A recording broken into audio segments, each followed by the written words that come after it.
Hi hello नमस्कार. आज करू उद्या करू म्हणता म्हणता कितीतरी वेळ कैरी आणली आणि ती अशीच संपवली.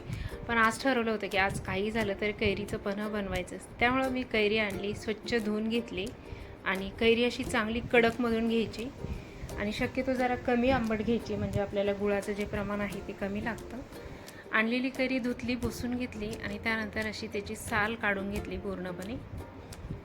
2 कैरी घेतलेल्या आहेत. दोन्ही कैऱ्यांची अशी साल काढून घेतली आणि त्यानंतर याला आपण बारीक असे पीसेसमध्ये कट करून घेऊया, छोटे छोटे.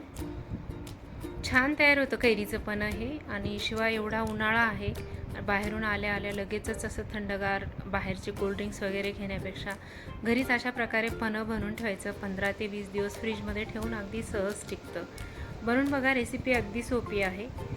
तर मी पूर्णपणे ही जे आहे कैरे जे आहे त्याचे पूर्ण स्लाइस काढून घेतले आणि त्यानंतर अशी छोट्या आकारामध्ये कट करून घेतले, म्हणजे आपल्याला कुकरमध्ये जास्त वेळ शिजवायला लागत नाही, लगेचच शिजून होते.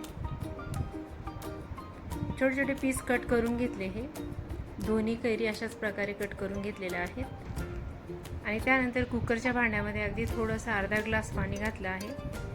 सुरुवातीला फक्त अर्धा ग्लास घातलं मी आणि त्यानंतर दोन्ही कैऱ्या जेव्हा कट करून कुकरच्या भांड्यात घातले तर त्यावेळेस मला जरा पाणी कमी वाटलं, त्यामुळे मी परत अर्धा ग्लास म्हणजे जवळपास 1 ग्लास पाणी यामध्ये ॲड केलं. गॅस सुरू केला आणि गॅसवर कुकर ठेवून 3 शिट्ट्या करून घेतल्या आणि त्यानंतर कुकर जो आहे तो पूर्णपणे गार होऊ द्यायचा, म्हणजे आपला जो कैरीचा गर आहे तो एक छान असा सारखा शिजवून जातो. हे बघा किती छान असा स्मूथ झालेला आहे शिजवून. थोडासा मसाला तयार करून घ्या, म्हणजे आपलं कैरीचं पण अजून चटपटीत होईल.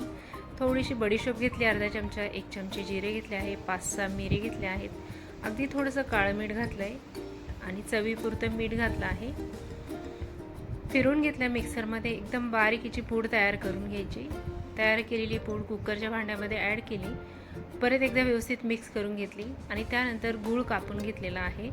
तर गुळाचं प्रमाण हे तुमच्या कैऱ्या किती आंबटसर आहे त्यावर ठरते. मी इथं जवळपास 2 ते 2.5 वाटी यामध्ये गूळ ॲड केला होता आणि सर्व स्मूथ अशी पेस्ट व्हावी म्हणून सर्व मिश्रण जे आहे ते मिक्सरच्या भांड्यात घालून परत एकदा व्यवस्थित फिरवून घेतलं आणि फिरवल्यानंतर अशा प्रकारे गाळून घेतलेलं आहे. तयार केलेली जी पेस्ट आहे ती अशा प्रकारे स्वच्छ धुवून घेतलेल्या काचेच्या बरणीमध्ये भरून ठेवायची. 15 दिवस आरामात टिकते. पन्हं भरवण्यासाठी मी इथे 2 ग्लास घेतले, त्यामध्ये 3 ते 4 चमचे पन्हं घातलं. थंडगार पाणी घालायचं आणि वरून बर्फाचे स्लाइस टाकायचे. एकदम मस्त टेस्टी असं हे कैरीचं पन्हं तयार होतं. बनवून बघा, रेसिपी अगदी सोपी आहे.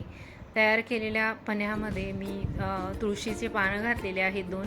तुम्ही पुदिनासुद्धा घालू शकता किंवा असंसुद्धा घेऊ शकता, ऑप्शनल आहे पूर्णपणे. व्हिडिओ थोडा जरी आवडला असेल तर लाईक करा. चॅनलवर नवीन असाल तर सबस्क्राईब करा. सबस्क्राईब करणं तुमच्यासाठी पूर्णपणे फ्री आहे, त्यामुळं माझी खूप मोठी मदत होते. त्यामुळं व्हिडिओ आवडत असतील तर नक्की सबस्क्राईब करा. हे बघा, आपलं छान असं कैरीचं पन्हं तयार झालेलं आहे. मिक्स करून घेतलं हलकंसं. अमूल्य वेळ देऊन व्हिडिओ बघितला त्यासाठी खूप खूप धन्यवाद. परत भेटू आपण नेक्स्ट रेसिपीमध्ये.